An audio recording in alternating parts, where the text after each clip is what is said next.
અમદાવાદ શહેર ક્રાઇમ બ્રાન્ચે ગઈકાલે હથિયારો સાથે 4 આરોપીને ઝડપી 3 ગુના દાખલ કરી મોટી સફળતા મેળવી છે, પરંતુ ક્રાઇમ બ્રાન્ચે આરોપીઓની પૂછપરછ અને બેકગ્રાઉન્ડની તપાસ કરતા હથિયારના મુખ્ય વેપારીને લઈ મોટો ખુલાસો થયો છે। આ બાબતે અમદાવાદ શહેર પોલીસના જોઈન્ટ પોલીસ કમિશનર શરદ સિંઘલે પત્રકારોને ગુનાની સમગ્ર વિગતો વિગતવાર આપી હતી અને તેના વિશે વાત કરીએ આ અહેવાલમાં। વૈષ્ણવજન તો તેને કહીએ જે પીડ પરાઈ જાનાને રે। નમસ્કાર, હું છું આપની સાથે તુષાર બસિયા। નવજીવન ન્યૂઝમાં આપનું સ્વાગત છે। અમદાવાદ શહેર ક્રાઇમ બ્રાન્ચે ગઈકાલે તારીખ 24 સપ્ટેમ્બરના રોજ તળાધડ 3 ગુના દાખલ કરી 4 આરોપીની 8 પિસ્તોલ અને 39 કારતૂસ સાથે ધરપકડ કરી છે।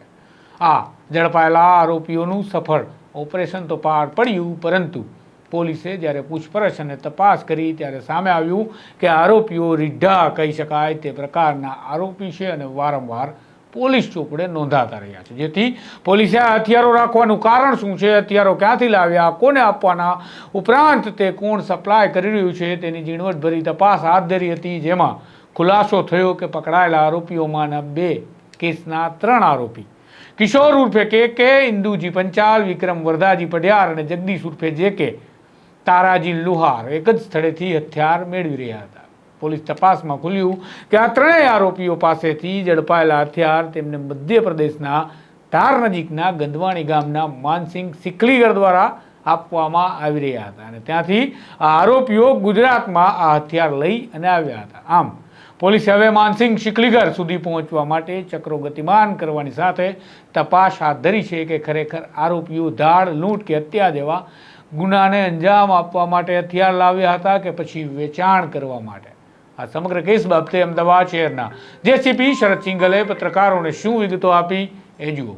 અમદાવાદ ક્રાઇમ બ્રાન્ચ સીપી સાહેબની સૂચના મુજબ ગરબાની પહેલા વિશેષ ચેકિંગ કરી રહી છે અને એમાં હવે માહિતી હતી અને ખાસ કરીને ડીસીપી ક્રાઇમ હરીફ રાજન અને એની ટીમો દ્વારા અલગ અલગ એરિયામાં માહિતી મેળવવામાં આવતા હતા અને ગઈકાલે આ માહિતીને અનુસંધાને 3 અલગ અલગ હથિયાર ધારાનો કેસ કરવામાં ક્રાઇમ બ્રાન્ચને સફળતા મળી છે।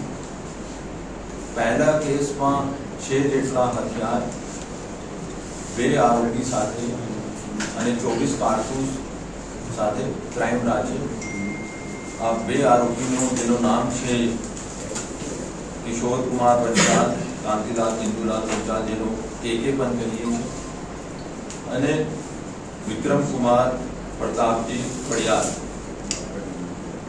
બંને ગુજરાતનો રહેવાસી છે, બનાસકાંઠાનો છે બંને, અને આ લોકો હથિયાર માનસિંહ સિકલીગર મધ્યપ્રદેશનો રહેવાસી છે, થાર જિલ્લાનો, ત્યાંથી લઈને અહીંયા આવતા હતા। પોલીસ એનો રોક્યો, તલાશી કર્યો અને એના પાસેથી 6 જેટલા હથિયાર કબજે કરવામાં આવે છે। અહીંયા આ કોને આપવાનો છે, પોતે વાપરવાનું હતું, શું એનો મંશા છે, અત્યારે એની પૂછપરછ ચાલુ છે। બીજા કેસ માં પણ આરોપી જગદીશલાલ ઉર્ફે જેકે છે, એના પાસેથી પણ એક પિસ્તોલ, 12 કારતૂસ કબજે કરવામાં ક્રાઇમ બ્રાન્ચે સફળતા મેળવી છે। અને ત્રીજો કેસ છે એમાં રહેવાસી છે અમીન રફીકભાઈ મેમન, જો સરખેજનો રહેવાસી છે, એના પાસેથી પણ એક પિસ્તોલ અને 3 લાઈવ કારતૂસ મેળવવામાં સફળતા મળી। અત્યારે આ ટેકનિકલ એનાલિસિસ ચાલુ છે, આ લોકો અહીંયા કોને સંપર્કમાં હતો અને એનો શું પ્લાન હતો। ભૂતકાળ જોઈએ તો કિશોર કેને વિરુદ્ધમાં 4 ગુના છે, કે પંચાલ અને વિરુદ્ધમાં 12 ગુના છે, અને વિક્રમ કુમારને વિરુદ્ધમાં 3 ગુના છે, જગદીશ કુમારને વિરુદ્ધમાં 2 છે, અને અમીન રફીક મેમનને વિરુદ્ધમાં 3 ગુના છે। ગુનાહિત ઇતિહાસ ધરાવતા માણસો છે, લૂંટ અને આ ધાડમાં પહેલા પણ વોન્ટેડ પણ છે, અને ચીખલીગર એને સંપર્ક કર્યો, ત્યાંથી હથિયાર લઈને અહીંયા મહેસાણા અને અમદાવાદ બાજુ આ લોકો ડિલિવરી કરવાનું. સર, મુખ્યત્વે શું કારણો હોય છે હથિયાર કબજે સાથે રાખવાના? કોઈ અદાવત હોય છે, ગેંગવોર હોય છે, શેનામાં ઉપયોગ કરવાના હોય છે? તપાસમાં શું નીકળે? હથિયાર ગાડો ક્રાઇમમાં વાપરે છે. જैसे કે આપણે કીધું કે લૂંટમાં હોય, ધાડમાં હોય, આ લોકોનો ગુનાહિત ઇતિહાસમાં લૂંટ ધાડ પણ છે, આ પણ હોઈ શકે. બીજા ગેરકાયદેસર જમીનનો કબજાનો યા કોઈ એવા દાદાગીરી કરવા માંગતા હોય અને અથવા એકબીજીની રંજીશ હોય, આ બધા તપાસનો મુદ્દા છે. અત્યારે તપાસ ચાલુ છે અને ટૂંક સમયમાં આપણને જાહેર કરવામાં આવશે નશામાં. સર, એટલા જ હથિયાર હતા કે આ અગાઉ પહેલા પણ સપ્લાય કરી ચૂક્યા છે કે આ બીજું સપ્લાય કરી ચૂક્યા છે અને ડીસીબીમાં અમદાવાદમાં પણ એને વિરુદ્ધમાં 2 ગુના છે. આ ત્રણેય કેસમાં એકબીજા સાથે કોઈ કનેક્શન ખરું? બેમાં મોકલવાનાર સેમ હતો પણ આરોપી અલગ અલગ છે. ત્રીજો નંબર સર, ત્રીજામાં આરોપી આરોપીઓ ખેપ મારતા હતા કે એ પોતે જ વેચાણ કરતા હતા હત્યાનું? અત્યારે આ બધું તપાસનો વિષય છે કે આ પોતા માટે તો છે ધ્યાન નહીં લાવતા હોય અને કોઈને આપવાના માટે લાવતા હોય અને પોતે પણ રાખે છે એવી અમારી પાસે માહિતી હતી. તો આ માહિતીને આધારે અમે દરેક કોની પાસેથી લાવે, કેટલામાં લાવે, અહીંયા કેટલામાં વેચવાના છે? અંદાજિત 25 થી 30 હજારમાં કહે છે કે ત્યાંથી લાવતો હતો અને અહીંયા કોને મોકલવાનું છે, આપવાનું છે અને કેટલામાં વેચવાનું છે આ તપાસનો વિષય છે. ત્યારે બધું અલગ અલગ ટીમો એની તપાસ કરી રહી છે અને ત્યાંથી મધ્યપ્રદેશથી લઈને આવે. સર, આ મોકલનાર જે આરોપી છે મુખ્ય, તેના સુધી આપણે કેવી રીતે પહોંચીશું જે હથિયાર મોકલી રહ્યો છે? એને અમારી પાસે એની ઘણી બધી ડિટેલ્સ છે. અમારી ટીમ પણ મધ્યપ્રદેશ રવાના થઈ ગઈ છે અને મધ્યપ્રદેશ પોલીસનો પણ અમે સંપર્ક કર્યા છે અને ટૂંક સમયમાં આપણને આરોપીઓને મળે. સાહેબ, એવો એક બનાવ સામે આવ્યો છે કે આ ગેંગના જે લોકો છે અલગ અલગ કેસના, એમાં કોઈ જમીન ખાલી કરાવવાના હોય કે કોઈ પણ જગ્યાએ લૂંટ કરવાના હોય કે ધાડ કરવાના હોય, એવું કે પૂછપરછમાં સામે આવ્યું છે કે અહીંયા કરવાના હતા કે જવાના હતા? અત્યારે તો એવા કોઈ ચોક્કસથી કે આઈ મેટર ઉપર આ વેપન મંગાવવામાં આવે છે અત્યારે આ નથી. પણ હું આપને કહું છું કે અત્યારે કોર્ટની પ્રક્રિયા રહેશે અને રિમાન્ડ લેવામાં આવશે ને રિમાન્ડ પછી અમે ટેકનિકલ અને માહિતી આધારે કે આ કોને આપવાનું હતું અને કારણ શું હતું અને ક્યાં વાપરવાનો હતો બધું 1-2 દિવસમાં ક્લિયર થઈ જશે. સર, જે 6-7 પકડાયા છે એમાં એમનો કોઈ મોટા ગુનાઓને અંજામ આપ્યો હતો, બેકગ્રાઉન્ડ કોઈ બંને છે ને બંને આપણો જો આરોપી કિશોર કુમાર કે પંચાલ છે આ 394નો બનાસકાંઠાના ધાનેરામાં પકડાયા હતા. પછી મોટા ગુનામાં સાબરમતીમાં ગરફોડમાં છે. આર્મ્સ એક્ટ અમદાવાદ ડીસીબી 2021માં પણ પકડાયા હતા.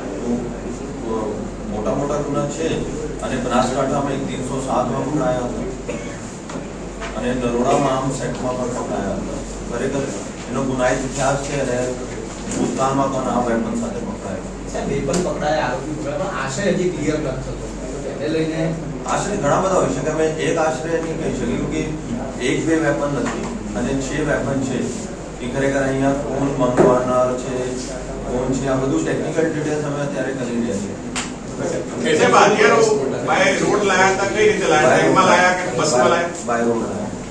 બધે સુધી એને કોઈને વેચ્યા હોય એવું કોઈ પૂછતાછ અમારું પ્રભુની રીતે અત્યારે અમે કહી નહીં શકાય જે ક્યોંકિ વેપનનો કેસ છે કોને ઘણા બધાનો પૂછપરછ ચાલુ છે. જો એને સંપર્કમાં હતા તો પુરાવા મળશે તો પછી અમે પૂછ આગળ કરીશું.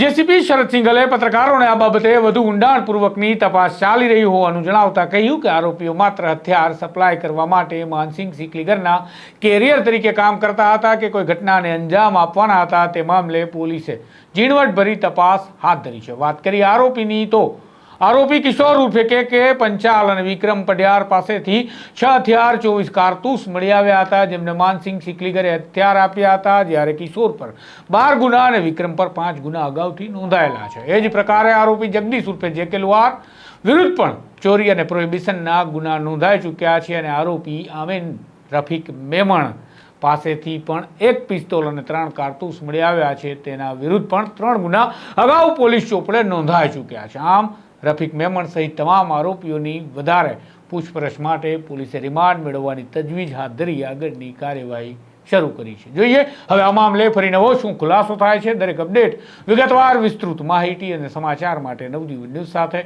જોડાયેલા રહેજો. નમસ્કાર. વૈષ્ણવજન તો તેને કહીએ જે પીડ પરાઈ.